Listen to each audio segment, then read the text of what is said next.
करके उसके बाद से उसको धोना पड़ता है, क्योंकि धोने से वो टूटता नहीं है। जब बोझा को बांधेंगे तो वो टूटेगा नहीं। उसके बाद से उसको लेकर के आराम से चल दिए। अब हम लोग रास्ते में कुछ बातें करते करते जा रहे थे, तो जैसे ही हम लोगों ने खेत में पहुंचा तो वहां पर स्थिति कुछ ऐसा था कि चाचा का एक अंगूठी था, वो अंगूठी गुम हो गया था। अब हमने भी थोड़ा सा खोजने का प्रयास किया, लेकिन वो मिला नहीं। फिर क्या था, हम लोग अपना काम करने लगे और जो बोझा बांधना था वो बोझा बांधने लगे। जैसे ही 4-5 बोझा बनाया, उसके बाद से गुरी ही कम हो गया, गुरी घट गया।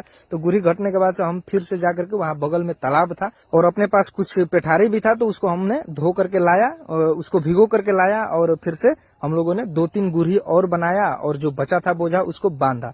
बांधने के बाद हम लोगों ने पूरा काम कंप्लीट करके और फिर से हम लोग अपने घर की तरफ चल दिए। जैसे ही हम घर पे पहुंचे तो कल पर जा करके आराम से अपना हाथ गोड़ मुंह वगैरह सब अच्छे से धोए और धोने के बाद जा करके दादाजी के पास बैठ गए। अब बैठने के बाद दादाजी का कहना यह था कि बाबू फटाफट मोटर को सेट करो और कुछ सब्जी है उसमें पानी चलाना है। अब हम लोगों ने ऐसा किया कि मोटर को सेट किया और दादाजी आराम से सोए हुए थे, आराम कर रहे थे, हम लोग काम कर रहे थे। जैसे ही मोटर स्टार्ट हुआ तो हम फटाफट पीछे जाकर के देखे कि मोटर से पानी आ रहा है कि नहीं, तो पानी आ रहा था। उसके बाद से फिर से हमने दतुअन तोड़ा, दतुअन से मुंह धो रहे थे, एक दतुअन धीरज को भी दे दिया। धीरज कुछ ऐसे काम कर रहा था और हम लोगों ने अपना काम समाप्त करके घर पे पहुंचा। घर पे जाने के बाद हमारा फेवरेट मिल गया आलू भुजिया।